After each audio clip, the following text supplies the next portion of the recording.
Hello everyone, welcome back, or if you're new here, welcome. My name's Zoe. As you can see, today we're on a squash court because I'm going to be teaching you how to play squash.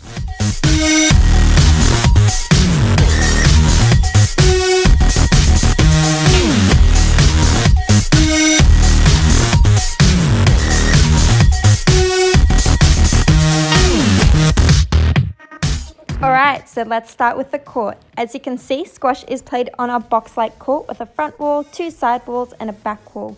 And on the floor there is a half court line and a short line that intercept and are known as the tee. There's also two service boxes on each side, and all these lines on the floor are only applicable when you're serving. On the front wall, this bottom line and below is known as the tin, and this area is out. This middle line is the service line, and at the top there's a line that goes all the way around the outside of the court, and this line and above is also out. So now that we know what all those lines mean, let's get into how to play. First of all, the warm-up. Anytime you play, you will need to warm the ball up, as squash is played with a hollow rubber ball that doesn't really bounce when it's cold. There are a few different types of squash balls, but the most common training and competition ball is the Dunlop double yellow dot ball, which is what we'll be using today. But for beginners, depending on your level, there are a few options, including the single yellow dot ball and the blue dot ball, which are a little bit more bouncy. Anyway, back to the warm-up. There is a dedicated warm-up time of 4 minutes before each match for you and your opponent to hit the ball and warm it up. After 2 minutes, the referee will call half-time for you and your opponent to swap sides, and then after 4 minutes, they'll call time. Obviously, if you're just hitting casually or in a social league, this is a little bit more relaxed, and it is up to you and your opponent to choose when you swap. Once the warm-up is complete though, either you or your opponent will spin your racket to decide who serves. Now with the serve itself, each point starts with a serve, and when you are serving you must have at least 1 foot in the service box, and the ball has to hit the front wall first between the service line and the top line on the front wall, as well as go past the short line and on the opposite side of the half court line where your opponent will be. If the ball does hit the service line or below, or it doesn't make it past the short line or the half court line, then it is a fault. It is also a fault if the ball hits the outer line or above. And if you do hit a fault, it is the other person's point. When consecutively winning points, you must alternate serving between the right and left service boxes. And lastly, when returning a serve, you can either wait for the ball to bounce once before you hit it, or you can hit it on the full. So in squash, there are 4 main shots, and all of these can be played on both your forehand and your backhand.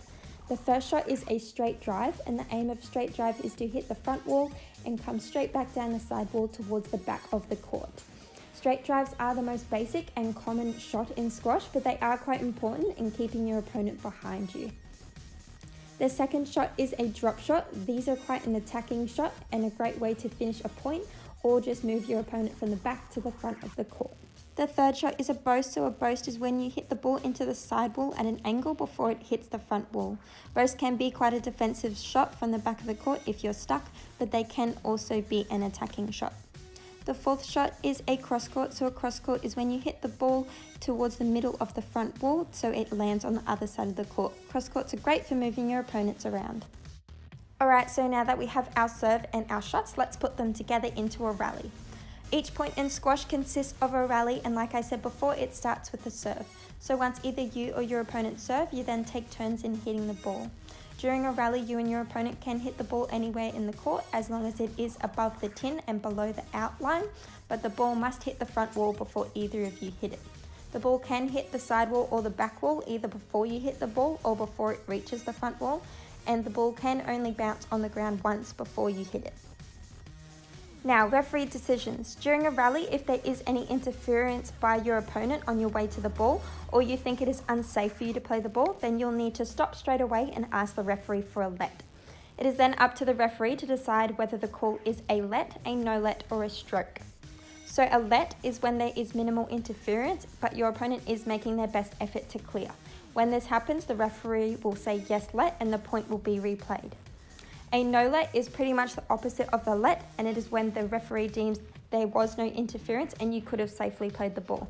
When this happens, the referee will call no-let, and it'll be your opponent's point. And a stroke is when there is no way you could have safely played the ball, as your opponent has not cleared properly or they are in the way of your swing. When this happens, the referee will call stroke and it will be your point. Some other terms you'll hear the referee say are hand out. This is when it is a change of serve. So say you served and you lost that point, it is then a hand out to your opponent. Something else you'll hear is not up. This is if either the ball has bounced twice before you hit it or you hit the tin. You'll also hear out. This is if the ball hits that outer top line or above, then it is out.